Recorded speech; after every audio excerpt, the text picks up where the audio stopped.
India's history is full of renowned personalities who have contributed their life towards its development. Dr. Sarvepalli Radhakrishnan was one of them, who significantly contributed to the growth and development of the country. He was a renowned philosopher, statesman, as well as a teacher. In India, September 5th is celebrated as Teachers' Day as a tribute to the contribution made by teachers to society. Recognizing the immense role that he played in the development of our country, VYK felt an urgent need to make the youth aware of the contributions of Dr. Sarvepalli Radhakrishnan and has organized a hybrid program on remembering great personality of India, Dr. Sarvepalli Radhakrishnan, on 5th September 2022.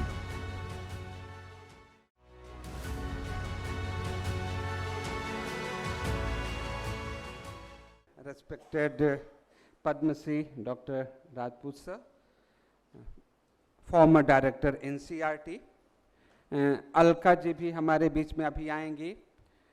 इसके अलावा हमारे साथ एक virtual online जुड़ेंगे सत्य प्रकाश भारद्वाज जी, और विभिन्न संस्थाओं से आए हमारे संस्थान के प्रबुद्ध प्रतिनिधिगण तथा अलग अलग संस्थाओं से आए मेरे अलग अलग संस्थाओं के प्यारे बच्चों, मैं पुनः एक बार फिर इस मंच से आप सभी का हार्दिक स्वागत करता हूं।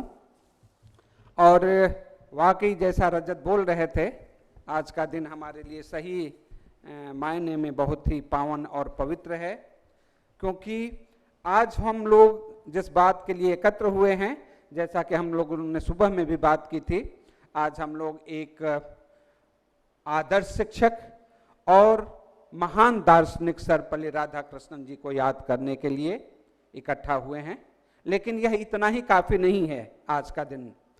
दूसरी तरफ हम गुरुओं का समाज के प्रति जो एक योगदान है, उसको भी याद करने की एक परंपरा है, याद करने का एक महत्वपूर्ण दिन है। क्योंकि हमने पढ़ा है कि बिना गुरु के ज्ञान नहीं हो सकता, और बिना गुरु के न कोई डॉक्टर बन सकता है, न कोई इंजीनियर बन सकता है, न कोई एस्ट्रोनॉट बन सकता है, न कोई रिसर्चर बन सकता है। चाहे जो भी आप पद भी ले लें, गुजरना वहीं से है। तो आज हमारे लिए ये बहुत ही सौभाग्य का दिन है, और मुझे एक चीज़ केवल ये शेयर करना है, जब भी अगर इस परंपरा की बात आती है, अगर गुरु शिष्य परंपरा की, शिक्षा प्रणाली की, तो एक संस्थान हमेशा याद आता है, वो होता है NCERT, जिसके हम एक तरह से कहें तो हम एक एक सदस्य उस संस्था के ऋणी हैं। क्योंकि जो भी व्यक्ति है, जो भी स्टूडेंट है, जो पढ़ के निकल भी गया, जो पढ़ भी रहा है, वो किसी न किसी रूप में NCERT की बुक्स का अवलोकन करना ही करना है, आपको देखना ही देखना है। और जब हम कभी तैयारियां किया करते थे, तो हमें जब कहीं ये बुक नहीं मिलती थी, अगर कोई दूसरी बुक अपने को पढ़नी होती थी, तो हम खोज के NCERT का बुक ले आया करते थे, क्योंकि वही उसी को बेस माना जाता था। तो हम एक रूप में, किसी न किसी रूप में हम सभी NCERT के ऋणी हैं। तब मुझे याद आता है एक ऐसे व्यक्तित्व को याद करने का, पद्मश्री राजपूत सर को, जिन्होंने NCERT के पूर्व निदेशक के रूप में कार्य किया है, और इसके अलावा यूनेस्को जैसे अलग अलग संस्थाओं में इन्होंने बहुत अपना योगदान दिया है। और इसके बाद चूँकि हम सर को सुनना पसंद करेंगे, हमारे बाकी गेस्ट आएँ, उससे पहले मैं सर से रिक्वेस्ट करूंगा, उनके आशीर्वचन के रूप में आज हमारे लिए क्या संदेश है हम बच्चों के लिए, वो हम आपसे सुनना चाहते हैं। सर।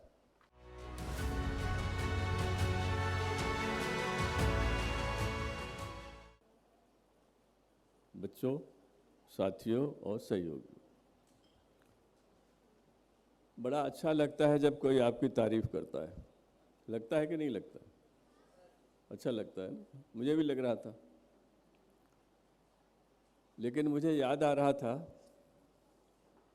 कि इस दिन पर हमें क्या सोचना चाहिए जो हमारे लिए जीवन में उपयोगी हो, जो हमारे जीवन को संवार सके। डॉक्टर राधाकृष्णन का जीवन ऐसा ही जीवन था, अत्यंत परिश्रम के साथ अध्ययनशीलता का जीवन था। अपनी समझ को लगातार जीवन पर्यंत बढ़ाते रहने का जीवन था। जो ज्ञान प्राप्त किया था उसको दूसरों तक पहुंचाने का प्रयास करने का जीवन था। मैं आपको कुछ छोटी छोटी बातें बताने वाला हूं। एक दो उसमें से ऐसे हैं जिसमें एक वाक्य अध्यापक बोलता है और विद्यार्थी का जीवन बदल जाता है। उसके बाद आप सोचेंगे कि आपके साथ भी ऐसा हुआ है कि नहीं हुआ है। मैं जब एमएससी का छात्र था तो उस समय 1962 में, बहुत पहले की बात है, मैं एक नई शर्ट पहन कर आया था, नया बुश शर्ट, और सामने से मेरे प्रोफेसर साहब आ रहे थे। मेरे सामने रुके और बोले ऐसा करके, बहुत अच्छा है, नया है, घर में सबके लिए बना है या नहीं, और चले गए और कुछ नहीं कहा। लेकिन आज इतने साल बाद मैं आपको वो वाक्य सुना रहा हूं, नया है, अच्छा है, घर में सबके लिए बना है। और जब भी कोई अवसर आया तो मुझे वो वाक्य मेरे सामने खड़ा हो जाता रहा। मैंने उससे सीखा, यही गुरु का कार्य होता है। पुस्तक पढ़ा देना आवश्यक है, लेकिन उस पुस्तक से विद्यार्थी ने सीखा क्या है, ये उससे अधिक आवश्यक है। कलाम साहब यही करते थे, यही कहा करते थे। एक बार हमारी उनकी चर्चा हुई तो मैंने कहा, गांधी जी ने लिखा था अपनी माँ के बारे में, मेरी माँ ने मुझे बताया कि तुम किसी एक व्यक्ति का जीवन संवार सकते हो या बचा सकते हो तो तुम्हारा जीवन सफल है। मैंने कहा, और अगर तुम दो चार का संवार सकते हो तो और सफल है। तो ऐसा कौन सा व्यक्ति है इस समाज में जो सैकड़ों हजारों का जीवन संवार देता है? आप सोचकर देखिए, केवल शिक्षक, और ऐसा सौभाग्य किसी के पास नहीं होता। यह सौभाग्य और किसी कार्य करने के वास्ते नहीं होता है कि एक अध्यापक जितने का चाहे जीवन संवार देता है और संवारता है। कहीं न कहीं किसी ने आपको बताया होगा कि ये रास्ता सही है, ये रास्ता गलत है, और आप पर प्रभाव पड़ा होगा। किस अध्यापक का प्रभाव पड़ता है? जिससे आपकी एकात्मता स्थापित हो जाती है। और हम में से हर एक का कोई न कोई प्रिय अध्यापक होता है, ऐसा कोई नहीं है जिसका न हो। और उसे हम हमेशा बनाए रखेंगे, दुनिया भर में बना रहेगा, भले ही कितने ही मोबाइल आ जाए, कितना ऑनलाइन आ जाए। मनुष्य का मनुष्य से संबंध आमने सामने से ही होगा, स्पर्श से होगा, बातों से, संवाद से होगा। दुनिया का हर विवाद संवाद से संवारा जा सकता है, उसका समाधान पाया जा सकता है। और जहाँ पर ऐसा नहीं होता है, जहाँ पर गुरु नहीं उपस्थित होता है, वहाँ पर मनुष्य की प्रवृत्ति नहीं बदलती है। वो जानता है कि मैं गलत रास्ते पे जा रहा हूँ, मगर कोई रास्ते पर बताने वाला नहीं होता। तो जो बात मैं कह रहा था, एक का जीवन संवार सकते हो, तो अब इसका अर्थ समझिए। माँ वो होती है जो अपना जीवन बच्चे को बड़ा करने में, संवारने में लगा देती है। एक का, दो का। कोई भी माँ कभी कुमाता नहीं कही जाती। क्यों नहीं कही जाती? क्योंकि उसका जीवन समर्पण और सेवा का ही जीवन होता है। प्रकृति का नियम है, उसको ये अवसर मिलता है कि एक बच्चे का जीवन बड़ा करने में, एक बच्चे को 18 साल 22 साल का बनाने में 2 लोग बूढ़े हो जाते हैं। ये वाक्य समझ में आ रहा है कि नहीं? और उनकी अपनी एक अपेक्षाएं होती हैं। उन अपेक्षाओं में और आपकी अपेक्षाओं में जब सामंजस्य स्थापित हो जाता है, तब आप प्रगति कर जाते हैं, आगे बढ़ जाते हैं। इसीलिए कहते हैं कि माता सबसे पहली अध्यापक होती है। दुनिया भर में माना जाता है, पिता भी होता है, लेकिन माता के बाद आता है। ये छोटे छोटे वाक्य हैं जिन पर विचार करने से आपको अध्यापक का महत्व समझ में आएगा, और ये भी समझ में आएगा कि मैं अपने जीवन को स्वयं कैसे संवार सकता हूँ।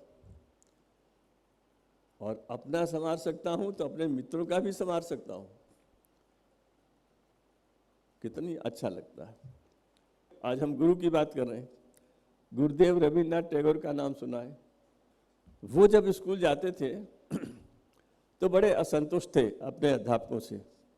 उन्हें अध्यापकों का ढंग पसंद नहीं आता था, और इस पर विचार करते करते उन्होंने, दुनिया भर में उनका नाम हुआ, बड़े व्यवस्थित हुए। तो मैं जो चाहता हूं कि आप याद करें वो मैं बोल रहा हूं। उन्होंने कहा, हर बच्चे को जब वो जन्म लेता है, ईश्वर के 2 वरदान मिलते हैं, बिना किसी भेदभाव के मिलते हैं, सबको मिलते हैं, और कोई उसमें सीमा नहीं होती, जितना चाहो ले लो। क्या होता है? नंबर 1, पावर ऑफ आइडियाज, विचारों की शक्ति। दूसरा, पावर ऑफ इमेजिनेशन, संकल्पना की शक्ति। विचार और संकल्पना। छोटे बच्चे को देख लो, 1 साल का हो, 2 साल का हो, 4 साल का हो, आप क्या उसके अंदर देखते नहीं हो क्या क्या सोचता है, क्या क्या बनाता है, क्या क्या बिगाड़ता है। बातें करता है तो कैसे कैसे विचार देता है। गुरुदेव ने कहा कि पहले माता पिता का ही कर्तव्य है, फिर स्कूल के अध्यापक का है, और सबके साथ साथ बच्चों का है कि अपने विचारों को, अपनी संकल्पना की शक्ति को कुंठित न होने दें। Our education system should not allow the power of ideas and power of imagination to be impeded. उसको हम कम न होने दें। आपसे मैं क्या कहूँगा, जो नया विचार आता है उसको बोलिए, एक्सप्रेसिट, उसको व्यवहार में लाने का प्रयास कीजिए, मित्रों से बात कीजिए, चर्चा कीजिए। हमारी जो परंपरा है शिक्षा प्राप्त करने की, नया सीखने की, वो शाश्वत है, कभी पुरानी नहीं पड़ती। उसमें 2 शब्द मैंने आपको बताए, विचार, संकल्पना। अब इसको याद रखने के लिए 2 और हैं। क्यूरियोसिटी। हमें से ऐसा कौन है जिसके अंदर क्यूरियोसिटी, जिज्ञासा नहीं है कि नहीं? और जिज्ञासा जब होती है तो क्रिएटिविटी अपने आप उभरती है। जो जिज्ञासु होगा, जानने का प्रयास करेगा, वो कुछ न कुछ नया बनाएगा, नया सोचेगा, नया लिखेगा, नया कंस्ट्रक्ट करेगा। तो आइडियाज, इमेजिनेशन, क्यूरियोसिटी, क्रिएटिविटी, ये 4 शब्द आपका जीवन बता सकते हैं, उसको सही रास्ते पे ला सकते हैं अगर आप अपने में इनको संजो लें और इनको भूलें नहीं। इस पर विश्वास करें कि मेरे अंदर विचारों की शक्ति है, मैं सोच सकता हूं, मैं विश्लेषण कर सकता हूं, मैं नया सोचकर उसको स्वरूप दे सकता हूं। आई कैन क्रिएट, और मैं नई जानकारी प्राप्त कर सकता हूं। आजकल इस बात की चर्चा है, अभी मैंने कहा कि हमारी सीखने की परंपरा में क्या ऐसा है जो हमेशा रहेगा। हमारे यहाँ सीखने जो आप सीख रहे हैं, जिसके लिए यहाँ आए हुए हैं या स्कूल जाते हैं, कॉलेज जाते हैं, उसके 4 सोपान हैं। चारों आपको याद हो जाएंगे अभी। पहला है अध्ययन, पढ़ाई लिखाई, लाइब्रेरी में जाते हैं, किताब पढ़ते हैं, कक्षा में पढ़ते हैं। दूसरा जो हम भूल जाते हैं वो है मनन। अगर मैंने 1 घंटे कोई लेक्चर सुना है तो व्यवस्था में होना चाहिए कि मैं 5 मिनट मुझे अकेले से बैठकर ये मैं सोच सकूं कि मैंने क्या सुना है, क्या मुझे समझ में आया है, क्या मुझे समझ में नहीं आया। इसको कहते हैं मनन। इससे बड़े प्रश्न पैदा होंगे, जिज्ञासाएं उभरेंगी, संभावनाएं उभरेंगी। तब कहते हैं चिंतन। चर्चा करिए दूसरों के साथ बैठकर, आपस में बातचीत करिए। और अगर कोई भी ज्ञान प्राप्त किया जाए, कोई भी कौशल प्राप्त किया जाए, तो उसमें अध्ययन, मनन, चिंतन तो हो गए, लेकिन ज्ञान तभी प्राप्त करना चाहिए, वही करना जिसका सदुपयोग होता हो। तो चौथा सोपान है उपयोग। कोई भी चीज़ मैं सीख रहा हूँ, मुझे सिखाई जा रही है, जो सिखा रहा है उसका कर्तव्य है कि मुझे बताए कि मैं करूँगा क्या।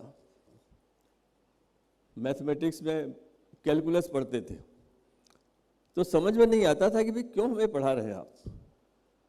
अध्यापक को भी नहीं पता था। अनेक उदाहरण ऐसे आप पा सकते हैं। तो अध्यापक का कर्तव्य है कि वो इस बात को जाने के 4 सोपान होते हैं। विद्यार्थी का उत्तरदायित्व है वो भी इस बात को जाने के 4 सोपान होते हैं। और इन चारों सोपानों को आगे बढ़ा करके हम अपनी शिक्षा को पूर्ण स्वरूप दे सकते हैं। एक और बात आपको याद रखने की है, आप यहाँ पर आए हैं, विश्व युवक केंद्र में आए। आपका राष्ट्र के प्रति समर्पण, प्रेम होना चाहिए, इसमें कोई दो राय नहीं होती। लेकिन आपको ये भी जानकारी चाहिए कि अंतर्राष्ट्रीय स्तर पर, इंटरनेशनल लेवल पर मेरे क्या कर्तव्य हैं। क्यों आजकल कोई भी देश अकेले जीवित नहीं रहता है, अकेले प्रगति नहीं करता है, उसे दूसरों के साथ संबंध बनाने पड़ते हैं, आदान प्रदान करना पड़ता है। तो कहते हैं nationalist with international comprehension, total comprehension of international situation आपके मन में होना चाहिए। और उसके लिए हमें क्या क्या करना पड़ेगा?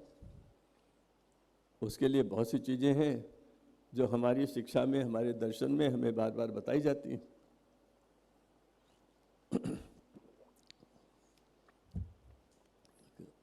सबसे महत्वपूर्ण है कि जो भी काम मैं करूं, मेरे अध्यापक को ये बताना चाहिए, जो भी करो अच्छे से अच्छा करो, चालू काम नहीं चलेगा। और इसके लिए 2 चीज़ें याद रखने की है। आपने स्वामी विवेकानंद का नाम तो सुना होगा, यहाँ कहीं ना कहीं पहले भी सुना होगा। उन्होंने कहा था कि मनुष्य के अंदर सीखने की क्षमताओं की कोई सीमा नहीं है। डॉक्टर राधा कृष्णन के ज्ञान की कोई सीमा नहीं थी, उससे भी अधिक ज्ञान हो सकता था, और लगातार ज्ञान उनका बढ़ता जा रहा था। There are no limits to learning, ये बड़ा पॉपुलर सेंटेंस है। There are no limits to learning. और आजकल महत्वपूर्ण क्या हो गया है? स्कूल जाना या नाम लिखा लेना जरूरी है, लेकिन उससे बहुत कुछ निकलता नहीं। जो पढ़ाया जाए उसको पढ़कर पास कर लेना जरूरी है, मगर वो आपको पूर्ण व्यक्तित्व नहीं देता है। पूर्ण व्यक्तित्व कौन देता है? आपने सीखा क्या है? What have you learned? Learning is important. Passing examination is necessary but not sufficient. Having a studied curriculum is necessary but not sufficient. What helps in life is what have you learned? And then comes another thing. आज जो सीख लिया है वो जिंदगी भर चलेगा क्या? नहीं चलेगा। हम लोगों के साथ चल गया, काफी नहीं भी चला, आपके साथ बिल्कुल नहीं चलेगा। आपको क्या मालूम कि साल भर बाद मोबाइल की क्या शक्ल होगी, क्या क्या नए फीचर्स आ जाएंगे। आप नहीं जानते कि साल भर बाद मोबाइल की ज़रूरत होगी या टेलीविज़न से काम चल जाएगा, या टेलीविज़न समाप्त हो जाएगा, केवल मोबाइल ही रह जाएगा, कि पेट्रोल की गाड़ियां चलनी बंद हो जाएंगी। कितनी चीज़ें हो सकती हैं जिनकी हम कल्पना नहीं कर सकते थे।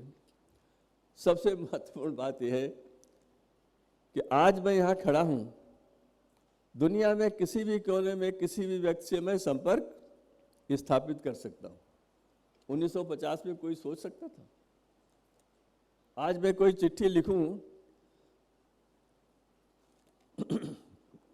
और वो विश्व में किसी भी पते पर उपस्थित व्यक्ति के पास पहुंच जाए और क्षण मात्र में पहुंच जाए, ये तो परिलोक की कथा लगती थी 1950 में।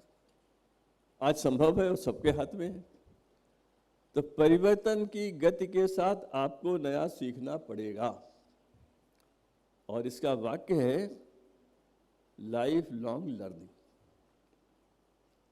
और संस्कृत में इसको कहते हैं यावत जीवेत अधीयते विप्रा। समझदार व्यक्ति जीवन पर्यंत सीखता रहता है। तो आप सीखने की कोई सीमा नहीं है और आपको लगातार सीखते रहना है।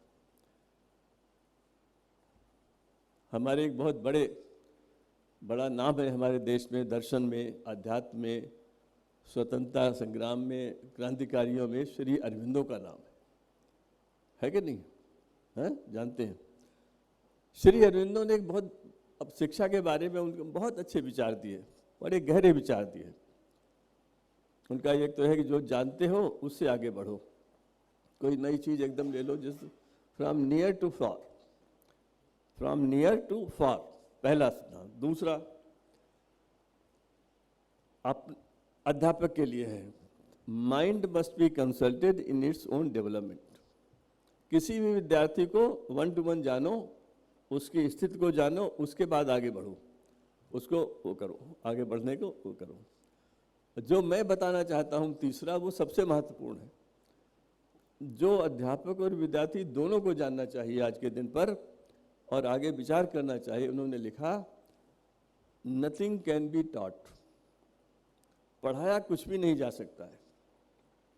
ये बड़ा अजीब सा लगेगा ना सुनने, पढ़ाया कुछ नहीं जा सकता है। फिर क्या किया जा सकता है? सीखने में मदद की जा सकती है। You can be A helper, coordinator, collaborator, को लर्नर, 50 शब्द है। जो अध्यापक इस बात को समझ लेता है, वह विद्यार्थी की मानसिक स्थिति, उम्र और सीखने की क्षमता का लगातार अध्ययन करते हुए उसको आगे बढ़ने की प्रेरणा देता है, सिखाता नहीं है। सिखाने का मतलब क्या हुआ? जो मैंने कहा है, जो किताब में लिखा उतना पढ़ लो, बस हो गया।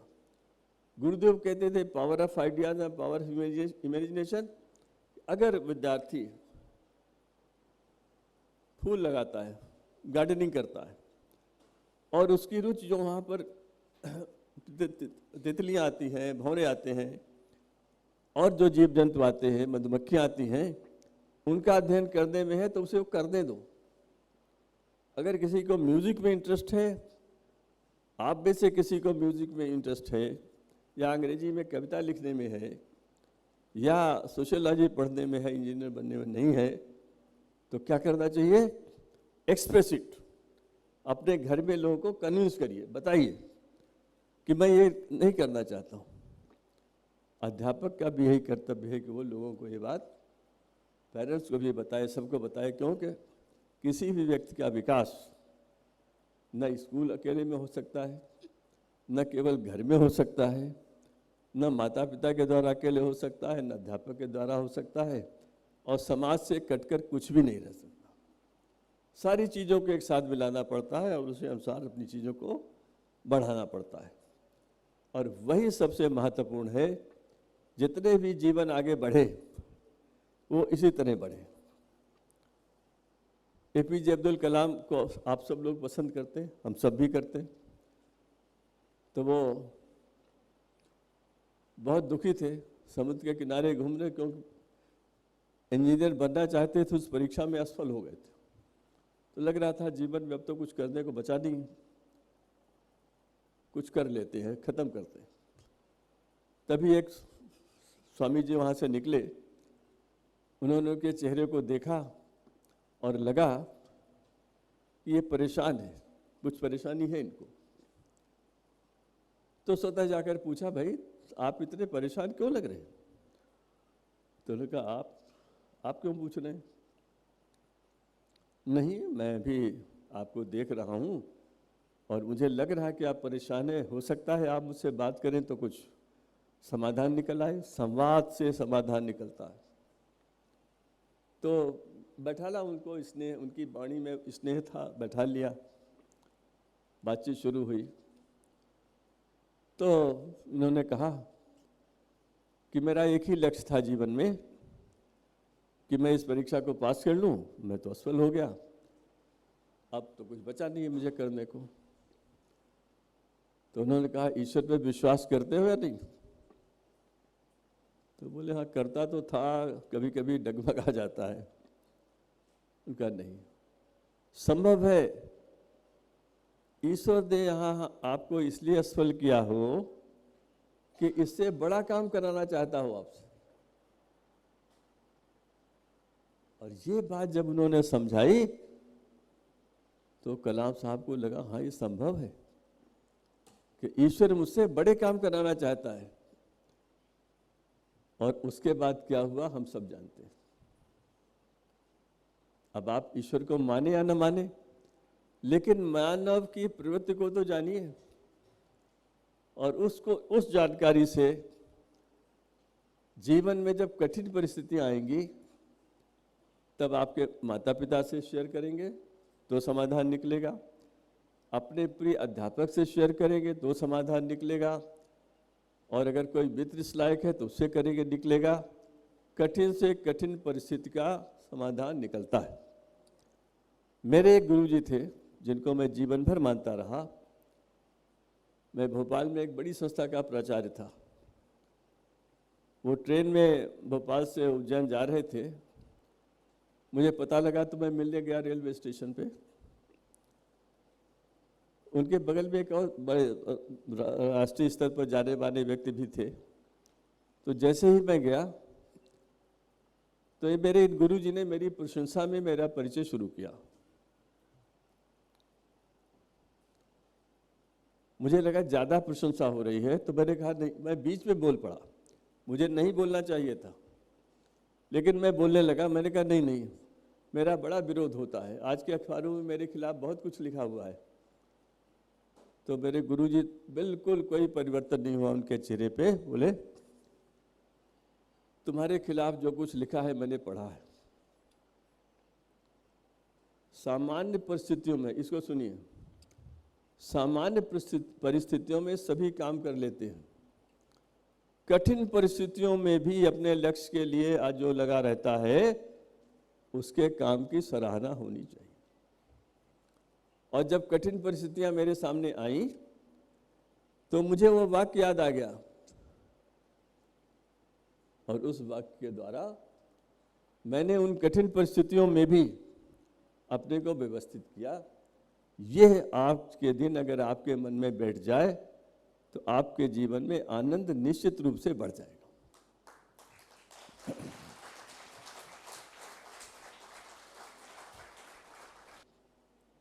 मोहनदास करमचंद गांधी नाम के बैरिस्टर साउथ अफ्रीका के पीटर मारिट्सबर्ग स्टेशन पर प्रथम श्रेणी का टिकट लेकर जब गाड़ी में बैठे तो उन्हें धक्के मारकर उतार दिया गया।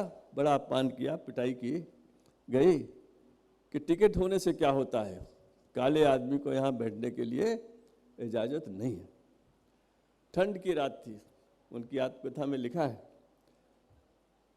गांधी बैठे थे, महात्मा गांधी तो थे नहीं, एम.के. गांधी थे, नए नए वकील थे, भारत में असफल हो गए थे, बुरी तरह असफल हो गए थे। वहाँ कोई काम मिल गया था, चले गए, लेकिन मस्तिष्क में जो आइडियाज़ और इमेजिनेशन से जहाँ से शुरू किया था उसका प्रभाव देखिए। उन्होंने सोचा कि इस व्यक्ति ने मेरा अपमान किया है, मैं इसकी शिकायत करूंगा और इसको सजा मिल जाएगी। तो उससे क्या, मैंने शिकायत की, उसको सजा मिल गई, बात खत्म हो गई, मैं अपमानित हो गया, उसे सजा मिल, चलो। ये समस्या का समाधान नहीं है।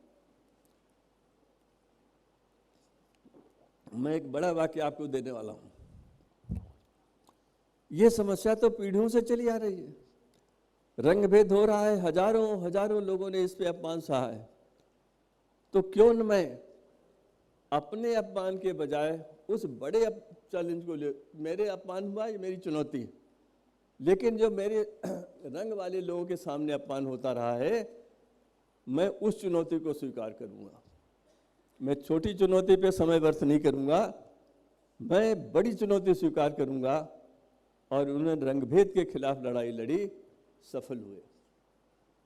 क्या मतलब है इसका?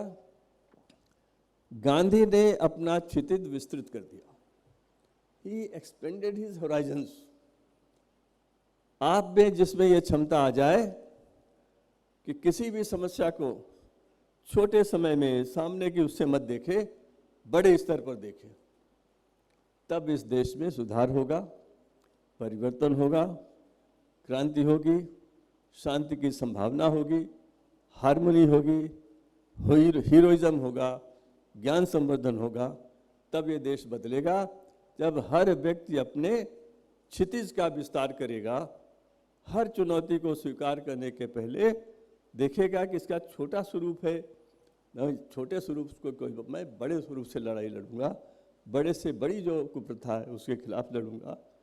तब ये देश सफल होगा, तब अध्यापकों का कार्य पूर्ण होगा, अध्यापक को भी आनंद आएगा, क्योंकि अध्यापक ही एकमात्र ऐसी कौम है, ऐसा वर्ग है जो अपने विद्यार्थियों को अपने से आगे बढ़कर देखकर प्रसन्न होता है और यही चाहता है कि वे आगे बढ़ें। आप सबको बहुत बहुत शुभकामनाएं।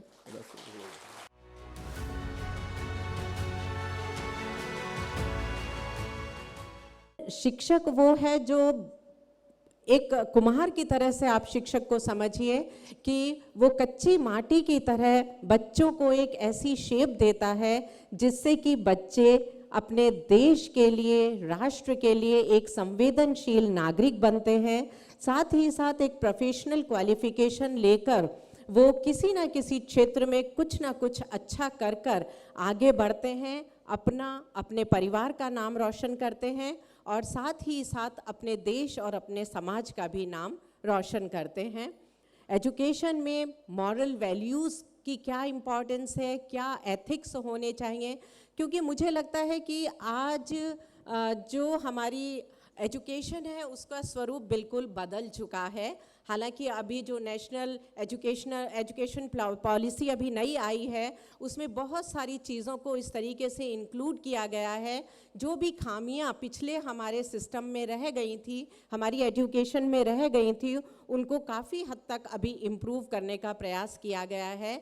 तो मुझे लगता है कुछ ना कुछ शिक्षा के क्षेत्र में बदलाव आने वाले समय में ज़रूर आएगा। अभी पिछले 15-20 सालों से कुछ ऐसा चल रहा था जिसमें कि हम ये सोचते थे कि शिक्षा की आवश्यकता विद्यार्थियों को एक अच्छी नौकरी पा लेना ही होता है। इसी तरीके की शिक्षा जो है वो प्रदान की जाती थी, उनको प्रोफेशनल क्वालिफिकेशन दी जाती थी जिसके ज़रिए वो अच्छी से अच्छी नौकरी प्राप्त करें और ज़्यादा से ज़्यादा पैसा कमाएं।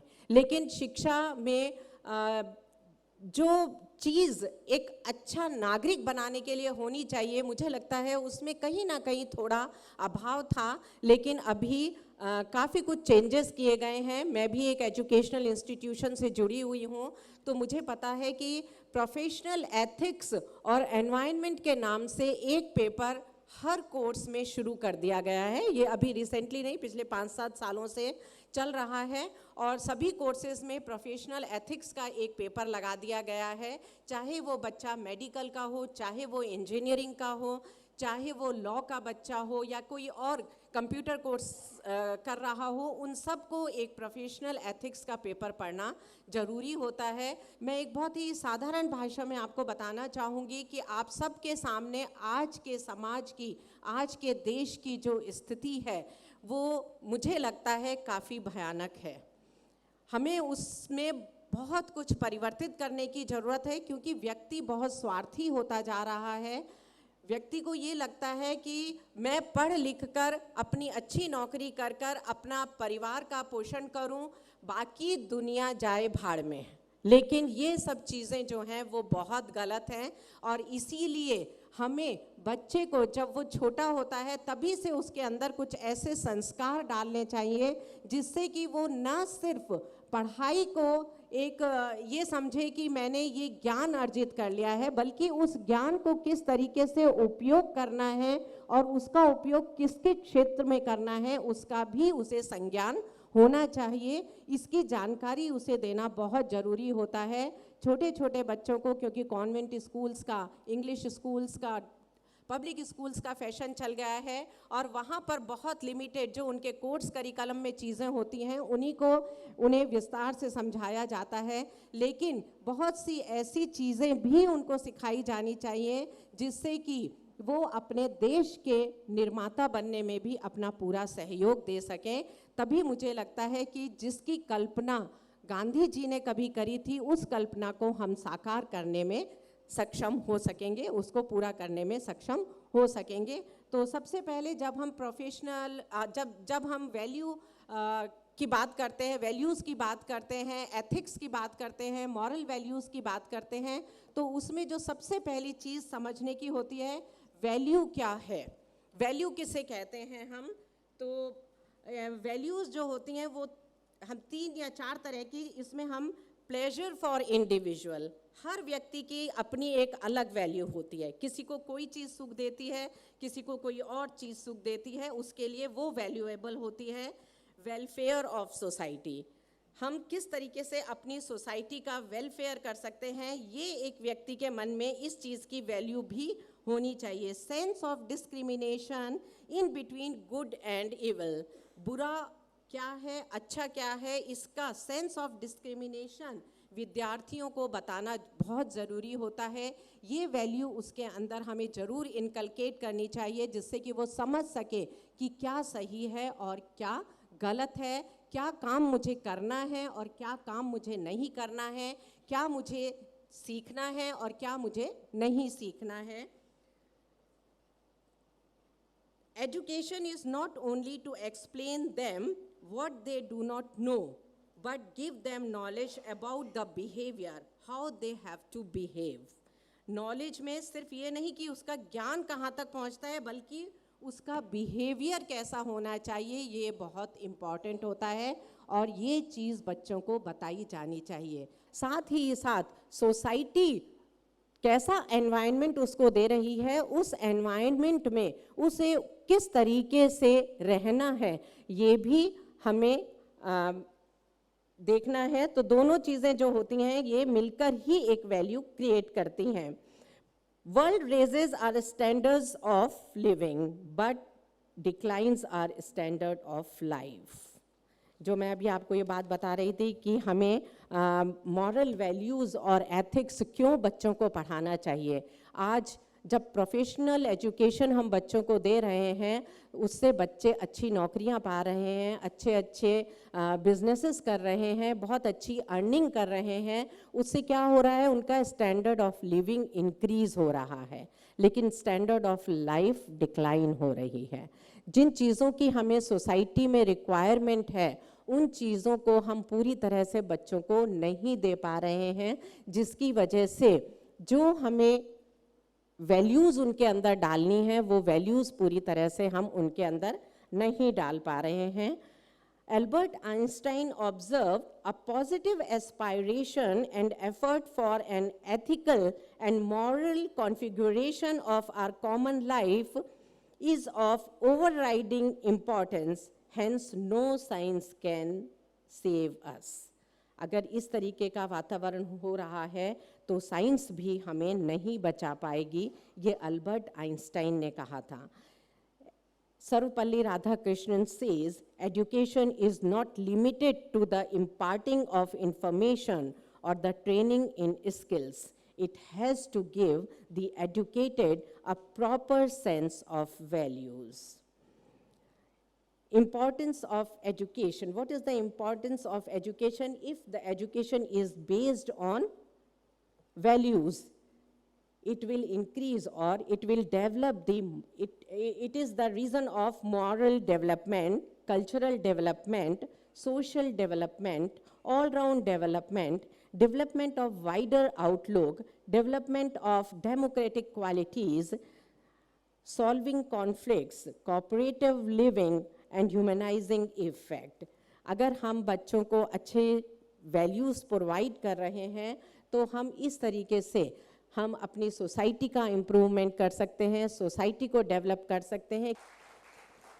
बच्चों को सेंसिटिव होना, बच्चों के अंदर ये बात जगाना बहुत ज़रूरी है कि हम कभी किसी को कोई कष्ट ना पहुंचाएं, हमारी वजह से किसी को कोई तकलीफ़ ना हो, उसके लिए भी उसे हमें तैयार करने की ज़रूरत है। वरना क्या होता है कि अमूमन ये होता है किसी बच्चे ने चांटा मारा तो वो शिकायत करेगा। मैं ऐसा नहीं कहती कि सब लोग ऐसा करते होंगे, लेकिन माँ कहती है उसने तुझे मारा, तू भी मार, तू क्यों पीछे रहता है। मुझे लगता है कि इन चीज़ों को हमें थोड़ा सा अवॉइड करना चाहिए और हमें क्या सही है क्या गलत है इसकी जानकारी अपने बच्चों को देनी चाहिए। तो जैसा सर ने बताया कि पहले शिक्षक माता पिता होते हैं और दूसरे शिक्षक जिस स्कूल में आप पढ़ते हैं वो होते हैं और तीसरा शिक्षक तो आपका पूरा समाज होता है। जिस व्यक्ति से भी आप मिलते हैं वही आपको कुछ ना कुछ सिखाता है। इसीलिए मैं अंत में सिर्फ इतना ही कहना चाहूँगी कि हम जो कुछ भी करें वो ये सोच समझ कर करें कि इससे हमें या हमारे परिवार को या हमारे समाज को किसी तरीके का कोई नुकसान तो नहीं हो रहा है। और इसके साथ साथ ही स्कूल कॉलेजेस में भी इस तरीके की शिक्षा समय समय पर बच्चों को दी जाती है और भी इसे आगे बढ़ाया जा सकता है। और इस तरीके से हम एक स्वर्णिम भारत की कामना करते हैं कि भविष्य में जिसका स्वप्न हमारे बुजुर्गों ने देखा था उसको हम पूरा कर पाए। बहुत बहुत धन्यवाद।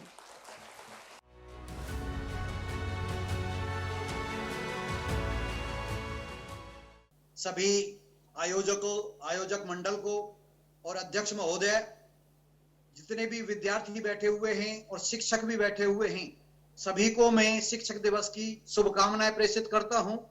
परमपिता परमात्मा से अनुरोध करता हूं कि आपको जीवन के हर क्षेत्र में परमपिता परमात्मा कामयाब करे। विश्व युवक केंद्र ने जो ये आयोजन किया है, सबके लिए सबसे पहले तो आयोजक मंडल को बहुत बहुत बधाइयां। शिक्षक दिवस पर इस तरह का कार्यक्रम आयोजित करना न सिर्फ शिक्षक और विद्यार्थी के बीच का सेतु है, अपितु भारत के भविष्य का निर्माण का सेतु है। ये यदि किसी राष्ट्र को का निर्माण करना है तो यदि आपने भारत के युवा वर्ग का निर्माण कर दिया तो किसी भी राष्ट्र का भविष्य परिवर्तित हो सकता है। ये एक तो जो मुझे विषय दिया गया है, हालांकि ये थोड़ा सा टेक्निकल विषय है, पर मैं इसमें अपने बात सबके सम्मुख रखूंगा। स्किल, जो आदमी को स्किल की आवश्यकता क्यों होती है। जीवन के अंदर, हर व्यक्ति के जीवन के अंदर 3 क्षेत्र होते हैं। हर व्यक्ति के जीवन के अंदर 3 क्षेत्र होते हैं, 3 तरह का जीवन होता है। एक सबसे पहला होता है निजी जीवन। निजी जीवन को पारिवारिक जीवन के नाम से भी जानते हैं। दूसरा जीवन होता है प्रोफेशनल लाइफ, जहां पर हम अपना व्यवसाय करते हैं, कार्य करते हैं या जॉब करते हैं, जो भी कुछ करते हैं, एक वह होता है। तीसरा होता है सामाजिक जीवन। सामाजिक जीवन उसको कहते हैं कि जिस समय हम अपने रिश्तेदारियों में जाते हैं, अपने मित्र मंडली से मिलते हैं और सभी लोगों से जो संबंध बनाते हैं, वह उसको सामाजिक जीवन कहा जाता है। यदि हम स्किलनेस की बात करें और अपने आप को यदि सही ढंग से अपने आप को पहचानने की कोशिश करें तो इन तीनों जीवनों में आपके स्किल की आवश्यकता होती है। बिना स्किल के माँ बहुत अच्छा भोजन नहीं बना सकती, पिता अपने बच्चों का निर्माण नहीं कर सकता और भाई अपने छोटे भाई को समझा नहीं सकता, बहन अपने भाई को नहीं समझा सकती, तो इस सब के लिए स्किल की जरूरत होती है। तो इसके कारण से यदि आप स्किल की बात करेंगे तो स्किल हमारे पूरे जीवन के अंदर, चाहे वो निजी जीवन हो, चाहे वो सामाजिक जीवन हो, चाहे वो प्रोफेशनल लाइफ हो, उन सभी तीनों जीवनों में बहुत ही आवश्यक होता है। आज हम स्किल की बात करते हैं, यदि महाभारत काल में हम स्किल की बात करते हैं तो हमें ध्यान आता है कि अर्जुन जैसा कोई धनुर्धर नहीं था, तो उसके अंदर धनुष चलाने की जो स्किल था, उसके कारण से महाभारत आज से 5200 वर्ष पहले हुआ, उसकी स्किल को आज भी हम याद करते हैं। वो क्यों याद करते हैं, उसमें क्या किया होगा, आचार्य चाणक्य ने इसके बारे में बहुत जबरदस्त बात कही की है। आचार्य चाणक्य कहते हैं जो भी जीवन के अंदर तरक्की करना चाहते हैं, जो उन्नति करना चाहते हैं, जो प्रोग्रेस करना चाहते हैं, उनको 3 चीजों पे कभी भी संतुष्ट नहीं होना चाहिए। तीन चीजों पे संतुष्ट नहीं होना चाहिए। जो हमें प्राप्त ज्ञान है उस पे कभी भी संतुष्ट ना हो, क्योंकि उसको ज्ञान को सदैव बढ़ाने का प्रयास करना चाहिए। इसी तरह से हम तप के बारे में कहा है कि जो हम तप करते हैं किसी भी क्षेत्र में, चाहे जैसे धनुर्धर बन करके अर्जुन ने तप किया होगा, एकलव्य ने तप किया होगा, उन सब लोगों ने लगातार तप किया है, कंटिन्यूअस प्रोसेस किया है, तब जाकर के उनका ऐसा नंबर बना है। इसके कारण से हमको भी अपने जीवन में कभी भी अपने तप को, जो प्रोग्रेस है, एफर्ट्स हैं, और उसको कभी भी यह नहीं आंकना चाहिए कि अब तक मैंने एफर्ट जो कर लिए वो कर लिए हैं। नहीं, इसमें कभी भी संतुष्ट नहीं होना चाहिए। तीसरी चीज बोली आचार्य चाणक्य ने, दान कभी भी ऐसा नहीं है धन के दान से ही दान होता है। आप किसी का सहयोग करते हो, किसी की मदद करते हो, आप फिजिकल रूप से किसी की मदद करते हो, वह भी दान होता है। दान करने से क्या होता है कि जिस समय आप किसी की मदद करते हो, आपको मदद करने के बदले में 4 गुना शक्ति परमपिता परमात्मा आपको प्रदान करता है। उसके कारण से आप जिस भी कार्य को करने के लिए जाओगे, उसमें आपकी सफलता का जो परसेंटेज है वो स्वतः बढ़ जाता है। इसके कारण से यह कहा है, और जीवन के अंदर आपको यदि कामयाब होना है व्यवसाय क्षेत्र के अंदर, तो आपको एक ऐसा स्किल अपने अंदर डालना होगा जो दूसरों के पास नहीं है। ऐसा स्किल अपने अंदर हमें पैदा करना होगा। यदि वो स्किल हमारे पास आ गए तो स्वाभाविक रूप से आपकी कीमत बढ़ जाएगी। वो कहते हैं ना कि ये जो स्किल आता है ये कोई और चीज नहीं है, यह चीज है आपको दूसरों से ये भिन्न बनाती है। भिन्न किस तरह से बनाती है कि आपके जो गुणवत्ता है, कार्य करने की जो क्षमता है वह बढ़ जाती है। जब कार्य करने की क्षमता बढ़ जाती है तो आप ज्यादा प्रोडक्टिविटी दिखा पाते हैं, प्रोडक्शन ज्यादा कर सकते हैं। किसी भी क्षेत्र में जाएंगे तो उसके कारण से क्या है, आपकी वैल्यू बढ़ जाती है। तो कोई भी व्यक्ति आपको छोड़ना नहीं चाहेगा। यही व्यक्ति जब अपने स्किल इसके अंदर आ जाती है तो इसके कारण से जो स्किल है वह ना सिर्फ निजी जीवन में, अपितु जो प्रोफेशनल लाइफ है हमारी, जहां हम सर्विस करते हैं, व्यवसायिक जीवन है, वहां पर भी इसकी बहुत बड़ी उपयोगिता है। इसी तरह से तीसरी बात हम करते हैं सामाजिक जीवन की। सामाजिक जीवन में यदि आप क्या करते हैं, सामाजिक जीवन उसको कहते हैं कि जिस समय आप कहीं पर बैठे हुए हो, आप पास पड़ोस में रह रहे हो, जब किसी की मदद करते हैं और आप टेक्निकली उसको अपनी योग्यता, अपने अनुभव के आधार पर कुछ समझाते हैं, तो समझाने के कारण से उसको जो उपयोगिता होती है वह सामाजिक जीवन का प्रमाण होता है, सामाजिक जीवन का प्रतीक होता है। जैसे मानो एक आपके पड़ोस में कोई व्यक्ति बीमार हो गया, उसके घर पे उसकी सिर्फ पत्नी है और बच्चे हैं नहीं, ऑफिस वगैरह गए हुए हैं, और आप वहां पे स्वाभाविक रूप से हो उस दिन, तो आपने क्या करना है, आपके अंदर वह योग्यता होनी चाहिए, वह योग्यता आपको हासिल करनी चाहिए कि किसी व्यक्ति को बीमार है तो मैं उसको फर्स्ट एड कैसे दूं और उसको जल्दी से जल्दी हॉस्पिटल कैसे पहुंचा सकूं। यदि आप किसी व्यक्ति के जीवन को थोड़ी देर के लिए बचाते हैं और तब तक वो डॉक्टर के पास पहुंच जाता है, तो आपकी कितनी वाही होती है। वाही का तात्पर्य क्या होता है, वाही सिर्फ वाही के लिए नहीं होती, आप किसी को जीवन दे रहे हैं। जो जीवन है तो वह परमपिता परमात्मा होता है, और जो व्यक्ति मनुष्य रूप में जीवन देता है तो समझ लीजिए वो परमपिता परमात्मा के बहुत नजदीक होता है, बहुत समीप होता है। ऐसा व्यक्ति ही किसी दूसरे को जीवन दे सकता है। अब ये सामाजिक जीवन की बात मैंने की, अभी हम प्रोफेशनल लाइफ की बात कर रहे थे।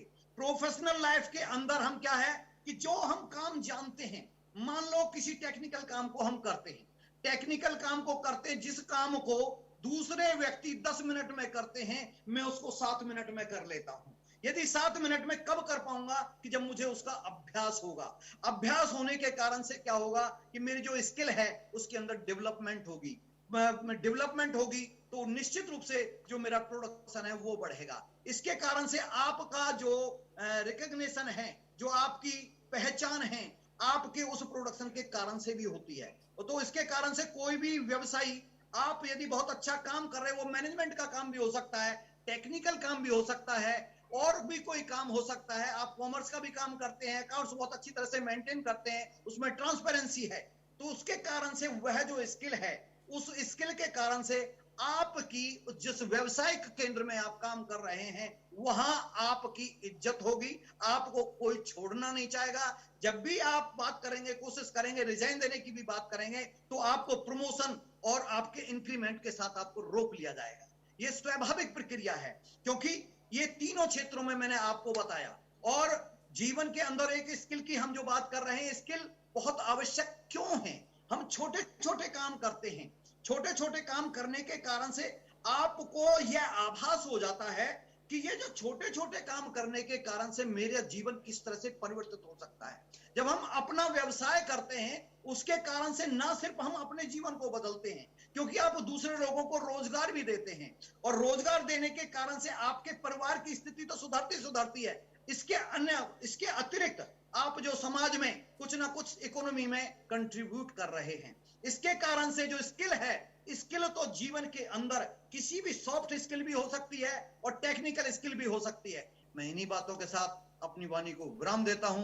मैं धन्यवाद करता हूं आयोजकों को, जो इतना सुंदर कार्यक्रम आपने आयोजित किया। Very good evening to everyone present here from the morning। और मैं राकेश जी का भी स्वागत करती हूँ अपने साथ साथ। तो रूल्स का ध्यान रखते हुए हम ये क्विज की स्टार्ट करेंगे। Doctor Radhakrishnan served as vice chancellor at 2 universities। Please name these 2 universities। My name is Sania। Sanya. First university Andhra university और सेकंड है बनारस हिंदू यूनिवर्सिटी। देखें आगे टेक्नीशियन जी, आगे बड़े, स्लाइड में पता चलेगा तो। बहुत बढ़िया।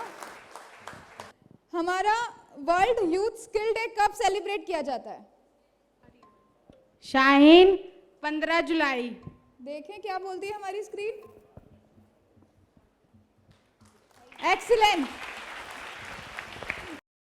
क्या किसी को पता है कि हमारे इंडिया में फर्स्ट जो पहली एक स्किल यूनिवर्सिटी बनाई गई है वो कहाँ है? गुप्ता। लक्ष्मी गुप्ता जी, आंसर बताइए। गुड़गांव। गुड़गांव में है। देखते हैं स्क्रीन क्या कहती है एक बारी। एग्जैक्टली। इसके बारे में हम थोड़ा सा ज्ञान अपना पॉलिश कर लेते हैं। जो हमारी गवर्नमेंट ऑफ हरियाणा है, अपनी भारतीय गवर्नमेंट को जानते हुए उनका एम्फेसिस क्योंकि स्किल एंड एंटरप्रेन्योरशिप डेवलपमेंट के ऊपर बहुत ज़्यादा जा रहा है, इसके चलते 2016 में गवर्नमेंट ऑफ हरियाणा ने श्री विश्वकर्मा स्किल यूनिवर्सिटी को सेटअप किया है पलवल डिस्ट्रिक्ट में, दुधौला गांव में।